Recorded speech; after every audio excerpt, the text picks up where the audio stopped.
Hi, so my name's Amy and I went to the University of Sheffield and studied law underneath Professor McGawley from 2011 to 2015, and she's just asked me to send in a video and speak to you today about options that you can do with a law degree that are outside of the law.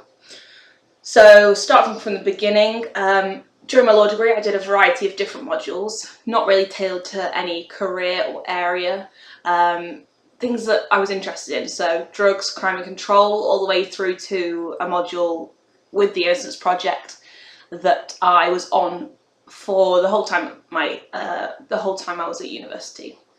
And so I gained a first degree in law at Sheffield by doing modules, I guess, that I was interested in and that I was passionate about. And that made a difference because it meant that studying wasn't a chore, it was interesting, and academically I really enjoyed the law. And so I went on during my degree a number of different kind of things. So I tried out a mini pupillage in London at a barrister's chambers in Temple Inn, I believe, and went on mooting, tried those kind of things, and I enjoyed them. I enjoyed the kind of excitement of being in court and the interesting cases, but doing that gave me a taste of those small little bits and not really a taste of the day-to-day work that comes with a barrister, including being self-employed and spending a lot of time alone, and a lot of it isn't actually in court. So it's a balance between those two, and I thought it was interesting, but I don't think the whole package would be for me. So whilst at university, the careers service, I felt like often the careers service, they do push you towards commercial law firms, and that's because the big firms are those ones that put their money into the recruitment. So they've got the money to put into it and they want to recruit the top students, so they put on dinners. I think I went to quizzes and things, and they've got free booze, so why not go along and try out the different sessions and see if there's anything that I like. And so by being pushed that way, I went along with it, and I did apply for vacation schemes. In my third year, or between my second and third possibly, I got a vacation scheme with Nabarro and came very close to one with Owen Mitchell as well.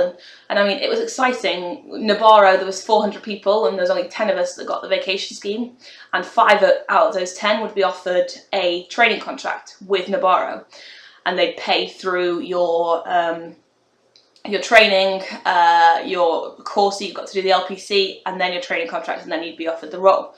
And it was the thrill of the chase. It was quite exciting. It was a big commercial law firm, and it was something that kind of I was pushed towards. So I went on the training vacation scheme, and I didn't get a training contract at the end, various reasons, but I don't think my heart was truly in it.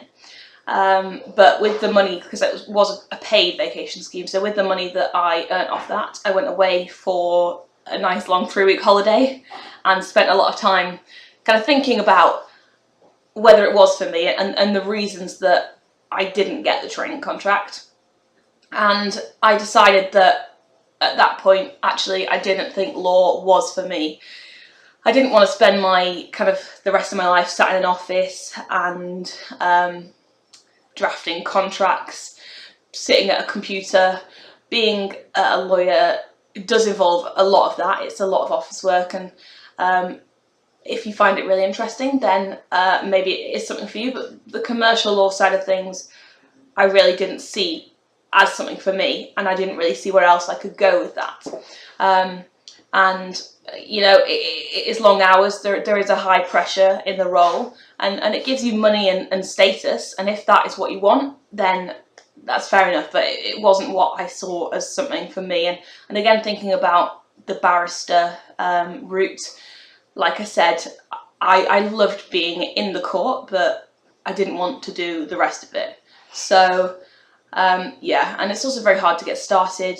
You've got to either get the training contract or go through the LPC. So at that point I kind of thought, what is it that I do want to do? And I'd grown up with parents who were teachers, and I'd always had the summer holidays off with my parents, and we'd go off and do things, and hit Europe for 6 weeks and then just come back for the first day of school, and having that family time together and my parents there in the evening, that was what I wanted for my kind of future life, is to have a work-life balance and to find that in something that I find interesting. I love working with kids as well. I wanted some hard work that was fulfilling, so I decided that was what I was going to do. I went to get a teacher training place, so I was going to train in schools rather than just go to university.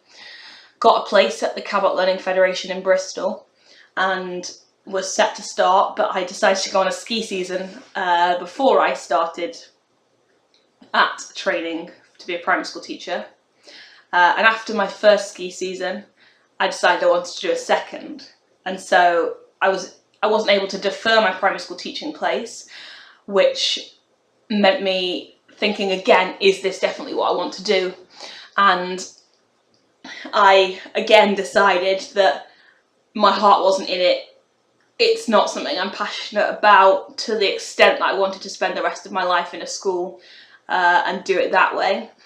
And I'd been doing ski seasons, and in the summers I'd been working for Oxfam Festivals team, which is a stewarding organisation at music festivals in the UK, and I'd been volunteering there and working my way up to the higher roles as a volunteer with them, and I really enjoyed the work itself, being out on the ground and working with people, being outside.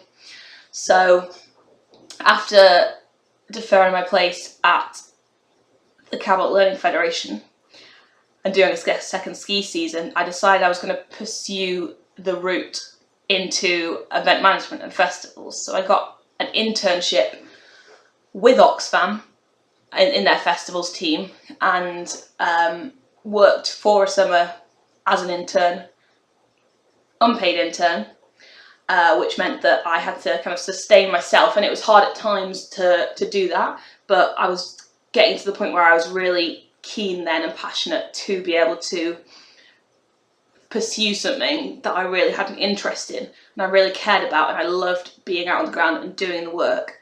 So I went and did that, and during that time and before the internship, I had kind of made the decision that that was what I wanted to do, was work in festival and event management. But it was basically, how am I going to do it? Because I have a law degree, which shows that I have a brain and I can pass a degree, but it doesn't give me any event experience. So either I could go and get a master's in event management and pay £10,000 and spend a year doing that, or I could get myself out on the ground and do it and put myself out there and prove myself. So that's what I decided to do. I went along, did the internship, made contacts with all the people that I met through the internship, worked really hard, got a few extra roles, and that kind of led on to where I am now. So that was the summer of 2016, and then it came to winter 2016, and I wasn't going to go out and do another ski season, so it came round to finding a job to sustain myself for the winter before leading up into the next season for festivals and events. And that's where another kind of side of this comes, because I ended up getting a job as an investment banker, which seems very unusual for someone with my lifestyle, but that's what you can get with a law degree. It's another option. You don't have to go into commercial law, but you can go into commercial things. So I applied for a job, applied for a role, and in my mind it was just going to be for one winter, although I didn't let them know that. And now I work for a big investment banking company in Bristol as part of their corporate actions department, and that involves, well, I learned a lot about the stock market and investments, various different things, and so now I control kind of different clients' accounts, different events in corporate actions that happen to do with shares when something's being taken over or it's merging.